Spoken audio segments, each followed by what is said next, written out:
I don't know when all this started. Perhaps it was a taco truck outside my home one day. Perhaps I had eaten some uncooked pork and one of those tapeworms traveled through my brain to the rest until it died, making me with it.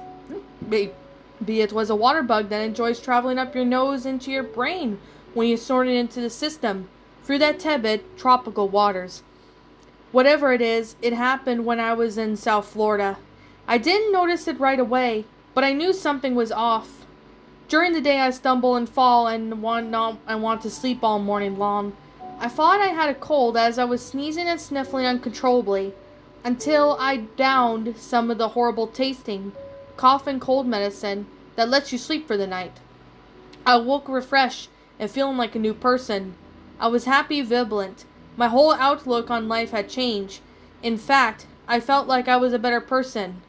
I felt like I had accomplished too in reality when I hadn't.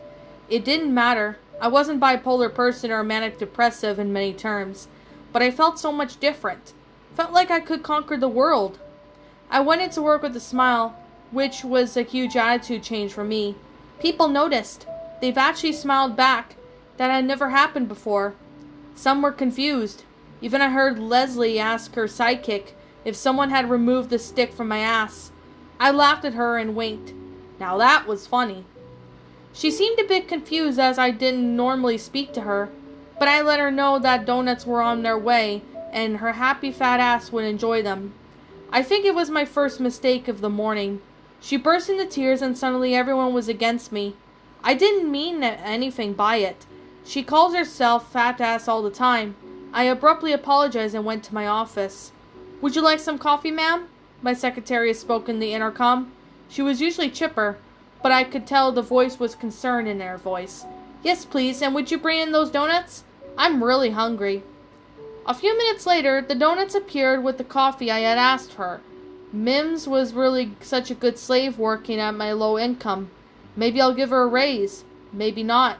I'm not sure if she even earned it this year, sitting on her ass all day long and rarely do anything but filling her nails. She did not know what kind of donuts I liked, though. Give her a prize for that knowledge. The hunger was gripping at me as I stared at the chocolate gaze cake goodness right in front of me. One bite and the whole donut was devoured. The second one went just as fast. I didn't even realize they were gone until my hunger pains in my stomach growled again. I opened my emergency drawer and pulled out a bag of chocolate candy. Piece by piece I ate without even stopping. The phone rang. There was a knock on my office door. I'll ignore it until I popped the last piece into my mouth. I sat there dumbfounded while staring at the empty bag. I usually just eat a small handful to keep my day going decently. If I find myself in a bad mood, I had never eaten a whole bag before, and yet I was still hungry. I tried working more, and I tried even calling customers I didn't like, just so I can get angry enough to not eat, and nothing was working at all. The more I sat, the hungrier I got. It was so frustrating and humiliating. At first, I set out the company fridge. I figured maybe some of yesterday's luncheon was left over. I started eating what was left of the chow mein, and then the sweets and sour. I didn't even bother to heat it up. I just ate it. Ate it all, including the barbecue pork spare ribs and the nasty pineapple fried rice. I couldn't believe I ate the fried rice, as it usually tasted like crap the next day, all dried out and crunchy. But I just kept on eating.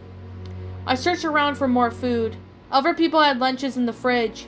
I was a bit apprehensive to touch any of their meals. But when I thought, what the hell, right? You only live once.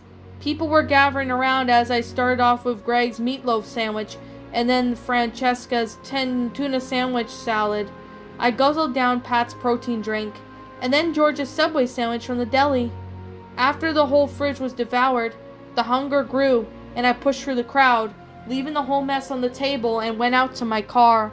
Several people followed me, and I stared in curiosity as I poured the remaining cashew mix into my mouth from the front seat of my car, and I grabbed the trail mix bag and ate it too.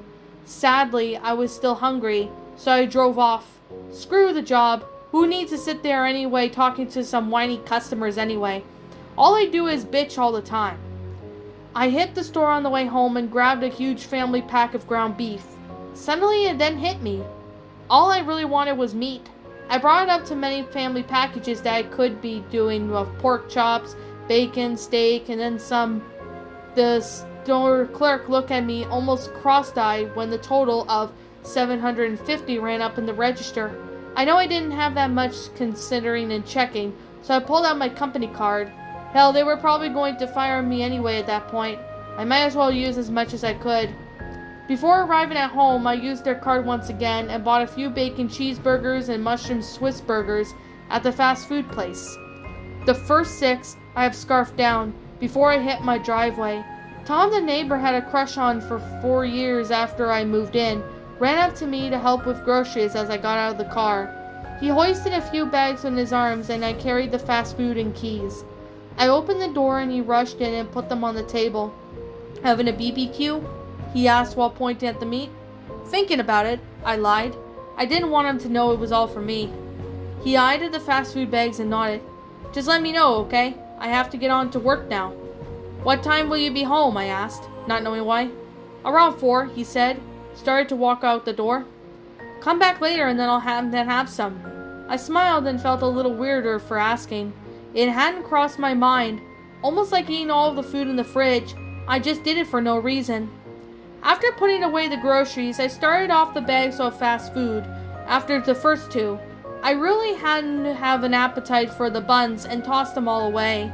As soon as it was the veggies' turn to disappear into the trash can, all I craved was the meat. I gorged in the patties with cheese. The only reason I ate the cheese was that it was impossible to take off. Worse, I was still hungry. I started cooking ground beef as I waited. The pain in my stomach grew so much that it hurt. I hunched down with the cramps and bashed my fists against the ground. I knew I was going insane. I had to be. I started crying and falling asleep on the floor of my kitchen in tears. After about 20 minutes later, the smoke alarm woke me up. I had totally burnt the burgers while I was cooking. They were all 4 charred on one side and slightly well done on the other. One by one, without even carrying the burn marks on my lips and tongue, I ate them. It felt like a hot meal traveled down my throat and esophagus, piece by piece, and burning my insides on the way down, but I kept it until all the meat was gone. After turning on the exhaust fan, I went to the bathroom and looked at my face. I didn't recognize it. My eyes didn't look my eyes. I felt like I was staring into a stranger. In fact, it eerily made me hungrier. My lips were blistered from the heat of burned hamburger, and so was my tongue. As I looked at the blisters, they were fresh meat, I mumbled. "Why cook it if it's gonna hurt you?" My stomach started to really hurt then. Not from being full and not from possibly burnt. I was hungrier than ever. I looked at the ground beef left on the counter, and then, shocking as it was to me, I grabbed fistfuls of raw hamburger meat and started shoving them into my mouth. One handful after the other, I chewed the bloody raw meat and swallowed. It was delicious that I couldn't stop. Finally, it felt whole. Next, I grabbed a 6-piece package from the T-bone steak, grabbing the ends of my bones and maculated each fleshly part of the meat, and dropped the bones into the styrofoam system when finished. My stomach gurgled in need of more when I looked at the bones I left behind after eating the raw meat.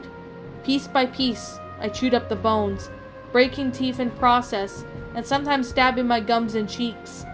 At that point, I didn't know if my blood-stained fingers were from the raw meat or my mouth. But it tastes so good. I chewed on my lip for a moment, tearing a piece off and swallowing it, then quickly forced that out of my mind. Of course, I couldn't stop. I ate the sausages, raw of course, even cracked the eggs into my mouth and swallowed each one. Soon I was playing another package of the ground beef, while throwing handfuls of it into the air and catching them in my mouth. It tastes so good. I even licked up the pieces off the floor that missed my lips. It was almost 4 when I heard the clock knock on the door. I knew it was a bloody mess, but I didn't care. When I let Tom inside, he was a bit shaken by his appearance. "What did you do? Eat all the meat?" He laughed, probably not even knowing how close he was to the truth. I was puzzled as to why I couldn't feel full after eating all that statement. But then I caught myself wondering how juicy his arm must be with all those muscles. "Did you just got done working out?" I said as I ran my fingers down his arm. and pressed hard into his bicep. He stepped back away awkwardly and started laughing. Yeah, I did. My stomach roared even louder as I felt the muscle tense under my grip. I wanted to dig my nails into his flesh and rip the muscle and bone, then eat it. The saliva pooled into my lower lip area and dripped down the sides of my mouth. My grip tightened. Hey, I gotta go. Maybe some other time? He said. He pushed me away and ran out the door. At that point, the hunger in my stomach turned into extreme pain. I was cramping for food. For meat. When I questioned it, my brain screamed raw and my coincidence said no. I was torn, confused. I bashed my fist against the head and then replaced them with the wall. As I pounded my head on the surface of the drywall, the blood began to trickle down my face, staring at the crimson dent I made in paint, and the taste of the liquid dripping into my lips. My stomach roared again. I couldn't let the world see me like this, but I had already eaten all the raw meat in the house, as I was starving for more. Then I remembered the rat traps I put in the garage. I crawled like a cat waiting for its prey, then opened the garage door. The dense heat warmed my now cold heart and it felt good, but not enough to curb my appetite. Right there in the trap was a dead rat. It wasn't there last night as I just put the trap out. It looked at me with dead, beady eyes as I removed it from the metal clamp. A little bit of human left in me cringed as I tore into the fur and flesh of the creature. I chewed and then swallowed the beast from nose to tail. Finally, satisfaction, I felt full. I rested in the corner of the warm garage for a bit until I felt a tug at my finger. It was another rat, probably, smelling its friend and dry blood on my hands. My gut roared again. I grabbed it and while it squealed, I bit into the hair and skin. Shrieks of pain only added to my frenzy. While I ate, the squeals subsided and it lay dead in my hands. Disgusted with the rest of its body, I tossed it outside until the urge hit me again. I ran outside to grab the little dead beast. The neighbors were watching now, including that cute guy I wanted to devour. They pointed at me and whispered. I hissed at them and ran on all fours like an ape back to my house and slammed the door. I was supposed to be the last straw. They knew I was crazy, and something had to be done, which meant that I knew I couldn't leave my house. I sat there in front of the fireplace, all night long while screeching and starving. The roar in my belly ached so bad that there was nothing in the house that would satisfy me. I tried everything. I tried bread, donuts, cookies, cereal, and none of them worked. The vegetables, they just give me stomach pain. I wanted to, no. I needed meat. As I grew colder and sat closer to the fireplace, looked down at my arm. Suddenly my mouth began to water as I watched a muscle twitch in my bicep. I rubbed my mouth against it, horrified by the thought but so very hungry. My lips felt so good against my skin and my tongue tinged at the salty taste. As I bit down, I screamed in pain and moaned at the pleasure of blood filling my mouth. I began to chew and gnaw at my own flesh, blood pouring down my arm, and I swallowed my first bite. I smiled into the mirror in the living room.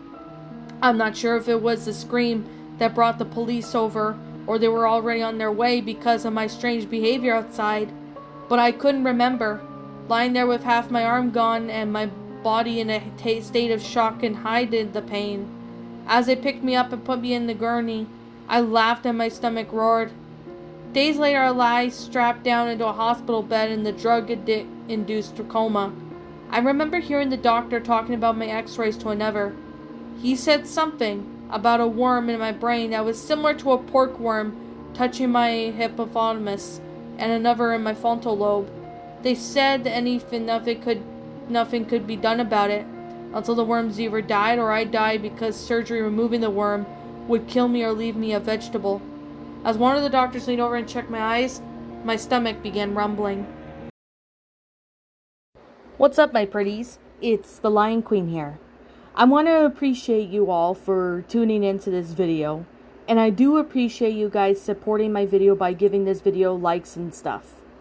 If you really enjoyed this video, be sure to leave a like, comment and subscribe if you're new, ring the bell for notifications to when I upload so that way you guys will get updated for whenever I upload. If you want to follow me on Twitter or DeviantArt, feel free to leave to leave a follow on those if you are interested in following me on those socials. If you want to support my backup channel, known as Miss Dark Shigo, feel free to subscribe to it, as a link to that will also be in the About page section. And with that being said, and that being the case, thank you so much for watching, my pretties, and as always, please stay pretty.